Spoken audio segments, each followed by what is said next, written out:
আসসালামু আলাইকুম প্রিয় শিক্ষার্থীবৃন্দ, তোমাদেরকে লাইসেম বিদ্যাপীঠ অনলাইন ফেসবুক পেজ এবং ইউটিউব চ্যানেলে স্বাগতম। তো আজকে আমি তোমাদের মাঝে নিয়ে এসেছি নবম ও দশম শ্রেণী খুবই গুরুত্বপূর্ণ একটি চ্যাপ্টার, ত্রিকোণমিতিক রেশিও অর্থাৎ ত্রিকোণমিতিক অনুপাত। তো আমরা ওই চ্যাপ্টারটি বেসিক থেকে সিকিউ পর্যন্ত আমরা সলভ করে থাকবো। তো আজকে আমি শুরু করতেছি যে ওই চ্যাপ্টারের যতগুলা ম্যাথ আছে এবং সিকিউ অর্থাৎ সৃজনশীল কোয়েশ্চেনগুলো সলভ করতে গেলে যেসব সূত্র, অনুপাত এবং অবেদের প্রয়োজন পড়বে সেগুলো আজকে আমরা এখানে সলভ করব। তাহলে নরমালি ত্রিকোণমিতিক কথাটার অর্থ আমাদের বুঝতে হবে ত্রি কথার অর্থ হচ্ছে তিন, কোণ তো কোণ বোঝোই, মিতিক কথার অর্থ হচ্ছে পরিমাপ। তাহলে কি দাঁড়ালো? ত্রিকোণমিতিক কথার অর্থ দাঁড়াচ্ছে হচ্ছে তিন কোণের পরিমাপ। তো তিন কোণ আমরা নরমালি কিসের মধ্যে দেখতে পারি? একটি ত্রিভুজের মধ্যে দেখি। সাপোজ এবিসি একটি ত্রিভুজ, ওই ত্রিভুজের মধ্যে তিনটা কোণ রয়েছে, ওই তিনটা কোণের পরিমাপ সম্পর্কে তোমাদের ধারণা আছে। তো নরমালি এটা আমি একটি কোণ অঙ্কন করছি, সেটা হচ্ছে কি একটি সমকোণী ত্রিভুজ, যার একটি কোণ কত ডিগ্রি? 90 ডিগ্রি, যাকে বলে কি সমকোণ। তো তাহলে আমরা ওই চ্যাপ্টার ত্রিকোণমিতিক পড়ার জন্য আমাদের কিছু নতুন কয়েকটা শব্দ জানার প্রয়োজন। তো এরই মধ্যে রয়েছে হচ্ছে 6টি শব্দ। তো সাইন, কোসেক, কজ, সেক, টেন এবং কট, এই 6টি অনুপাত রয়েছে। তো এই 6টি অনুপাতের সাথে আরেকটি নতুন একটা শব্দ আছে, সেটা হচ্ছে গ্রিক শব্দ, যাকে বলি আমরা থিটা। তাহলে sine theta, cosec theta, cos theta, sec theta, tan theta, cot theta, এই হচ্ছে 6টা অনুপাত। তাহলে থিটা, তো সেক্ষেত্রে হচ্ছে তুমি যখন থিটার পরিমাপ বের করবা, সাপোজ আমরা ওই একটা ত্রিভুজের তিনটা বাহুর নামকরণ করি, আমরা হচ্ছে সমকোণ ব্যতীত অন্য আরো যে দুটি কোণ রয়েছে, একটি কোণ অপর আরেকটি কোণের সাপেক্ষে আমরা বাহুগুলোর নামকরণ করে থাকি। তো নর্মালি তো একটি ত্রিভুজের তিনটা বাহুর নাম তোমরা জানো, যে অতিভুজ, লম্ব, ভূমি। তবে কোণগুলার সাপেক্ষে, এই থিটা কোণের সাপেক্ষে বাহুগুলোর নামকরণ করা হয়েছে তিনটি: অতিভুজ, বিপরীত বাহু এবং সন্নিহিত বাহু। নর্মালি যে সমকোণের বিপরীতে যে বাহু রয়েছে তাকে আমরা নর্মালি বলবো অতিভুজ। এবং সাপোজ ওই সি কোণটা হচ্ছে থিটা কোণ, তো থিটা কোণের বিপরীতে যে বাহু তাকে বলবো বিপরীত বাহু। থিটা কোণের বিপরীতে যে বাহু তাকে বলবো বিপরীত বাহু। এবং থিটা কোণের সাথে যে বাহু তাকে বলবো সন্নিহিত বাহু। তাকে বলবো কি? সন্নিহিত বাহু। সন্নিহিত বাহু, বিপরীত বাহু, সন্নিহিত বাহু। ঠিক আছে? তো এখন আমরা ওই তিনটা বাহুর উপর ভিত্তি করে আমরা ওই 6টা অনুপাতের সম্পর্ক দেখব। তো নর্মালি সাইন থিটার সম্পর্কটা হচ্ছে বিপরীত বাহু বাই অতিভুজ। তোমরা ওই অনুপাতের সম্পর্কগুলো তুলে নিবা।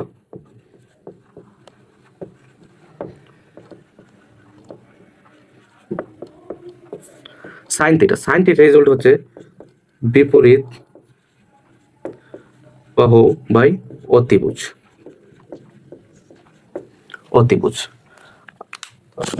জায়গাটা একটু ক্লিয়ার করে লিখি। আর কোসেক থিটা অর্থ হচ্ছে অতিভুজ বাই বিপরীত বাহু। কস থিটা অর্থ হচ্ছে সন্নিহিত বাহু বাই অতিভুজ।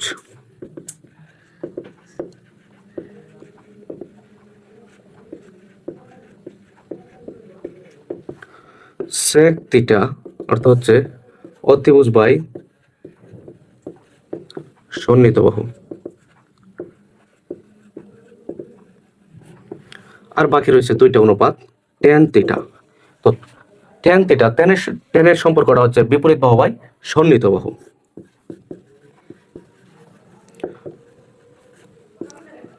তোমরা আমার সাথে সাথে এই অনুপাতগুলা তুলে নেও।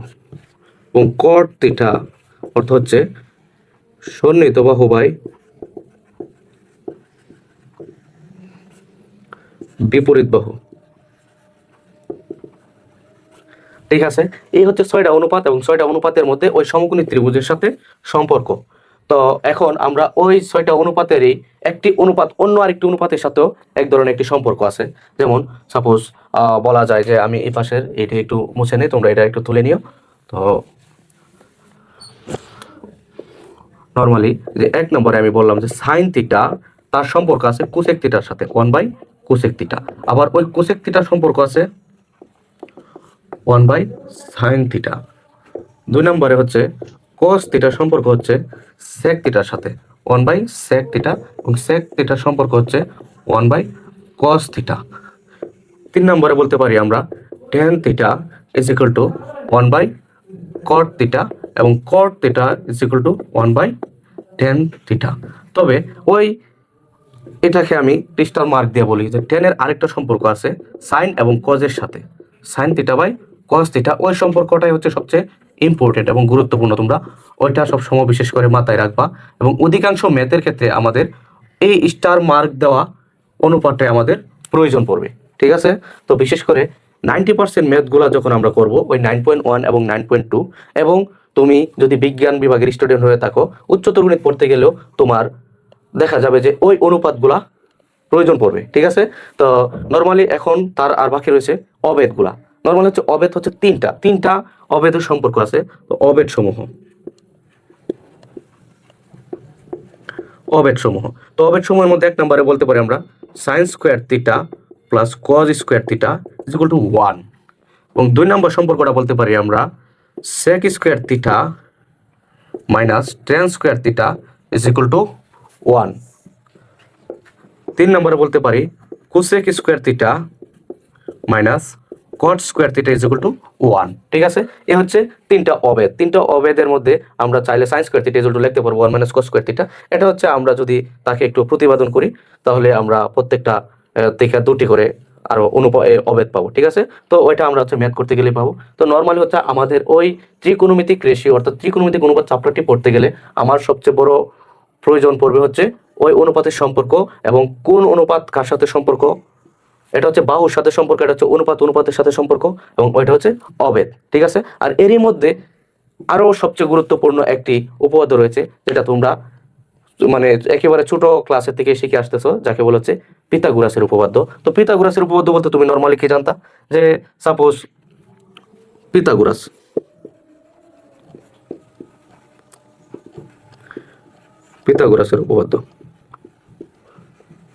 উপপাদ্যটা বলতে তুমি কি বুঝতা যে অতিভুজ স্কোয়ার সমান লম্ব স্কোয়ার প্লাস ভূমি স্কোয়ার। আপাতত ওইটাও একটু মনে রাখবা, ঠিক আছে?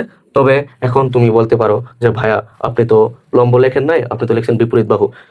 আমি বিপরীত বাহু সন্নিহিত বাহু কেন লিখছি আমি তোমাকে বলে আসছি যে ওইটা লিখতে হয়েছে আমার যে একটি সমকোণী ত্রিভুজের যে অপর দুটি সূক্ষ্মকোণ রয়েছে, ওই দুটো সূক্ষ্মকোণ একটি কোণ অপর একটি কোণের সাপেক্ষে ওই তিনটি বাহুর নামকরণ করা হয়েছে বিপরীত বাহু, সন্নিহিত বাহু এবং অতিভুজ, ঠিক আছে? তাহলে আমরা এই ক্লাসের এতটুকু যদি তোমার কাজ হচ্ছে যতটুকু আমি এখানে বোর্ডে লিখছি এতটুকু প্রয়োজনে তুমি একটা স্ক্রিনশট নিয়ে নাও, স্ক্রিনশট নিয়ে তুমি একটা খাতায় তোলার পরে ওই টপিকগুলো তুমি মুখস্থ করবা।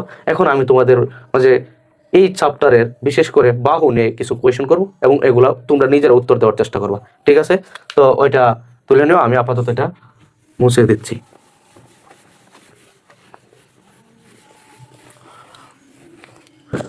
তো এটা এখানে একটি ত্রিভুজ অঙ্কন করছি, ত্রিভুজের নামকরণ করলাম এবিসি ত্রিভুজ।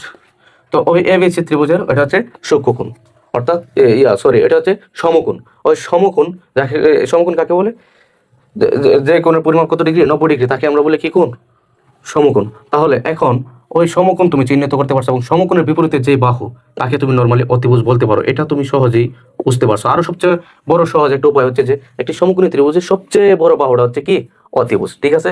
তো এখন অপর যে দুটি সূক্ষ্মকোণ আছে, তো দুইটা সূক্ষ্মকোণের উপর ভিত্তি করে ওই দুইটা বাহুর নামকরণ করতে হবে, ঠিক আছে? তাহলে ধরো আমি এখন তোমাকে বললাম যে এক কোণটি হচ্ছে থিটা, ঠিক আছে? তাহলে এক কোণের সাপেক্ষে বিপরীত বাহু কোণটা সন্নিহিত বাহু কোণটা তোমার চিহ্নিত করতে হবে, কারণ অধিকাংশ ম্যাথের ক্ষেত্রে ওই থিমটাই সবচেয়ে গুরুত্বপূর্ণ, ঠিক আছে? তাহলে আমি তোমাদেরকে বলে আসছি যে শুরুতেই থিটা কোণের বিপরীতে যে বাহু তাকে বলে বিপরীত বাহু। তাহলে থিটা কোণের বিপরীতে কোন বাহু? বিসি বাহু। তাহলে সেটা হচ্ছে কি? বিপরীত বাহু। আর একটি বাহু রয়েছে যেটা থিটা কোণের সাথে যে বাহু তাকে বলে সন্নিহিত বাহু। তাহলে এটা হচ্ছে কি? সন্নিহিত বাহু, ঠিক আছে? তো এখন আমি যদি উল্টায় তোমাকে আমি একটি ত্রিভুজ দেই, যে নর্মালি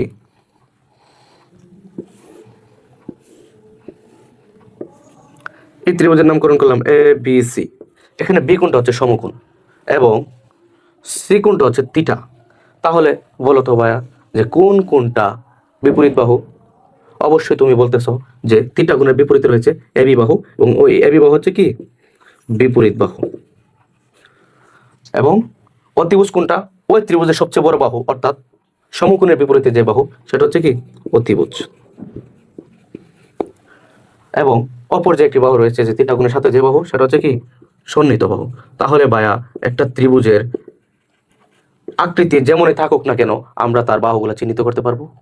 এতটুকু যদি তুমি ধারণা রাখতে পারো ওই ত্রিকোণমিতিক অনুপাত চ্যাপ্টারের 9.1 এবং 9.2 এবং তার সাথে আরো একটি চ্যাপ্টার রয়েছে যেটা হচ্ছে দশম চ্যাপ্টার, যেটা হচ্ছে দূরত্ব উচ্চতা, ওইটা পড়তে গেলেও আমাদের ওই অনুপাতগুলোর প্রয়োজন পড়বে। ঠিক আছে, তাহলে আজকে আমি তোমাদের মাঝে এতটুকুর মধ্যে সীমাবদ্ধ থাকলাম। আমাদের পরবর্তী ক্লাসগুলোতে ওই চ্যাপ্টারের একের পর দুই, দুইয়ের পর তিন এরকমভাবে ক্রমিক আকারে প্রত্যেকটা ম্যাথেই আমি সলভ দেওয়ার চেষ্টা করব। সাথে লাইসিয়াম বিদ্যাপীঠ পেজটি ফলো দিয়ে রাখো এবং ইউটিউব চ্যানেলও আছে, ওইটাও তুমি ফলো দিয়ে রাখতে পারো। এবং ওই দুইটা চ্যানেলে তুমি যদি চাও যে কোনো একটাতে তুমি এই ভিডিওগুলো পাবে। আশা করি একের পর এক ধারাবাহিকভাবে যদি তুমি ক্লাসগুলো করে যাও, আমি এতটুকু বিশ্বাস রাখি যে তোমার পক্ষে ওই প্রত্যেকটা চ্যাপ্টারের বেসিক এবং চ্যাপ্টারের ম্যাথ, এবং আমরা চেষ্টা করব যে ওই চ্যাপ্টারের সিকিউ সলভ দেওয়ার জন্য। ঠিক আছে, ওকে, ধন্যবাদ, দেখা হবে নেক্সট ক্লাসে।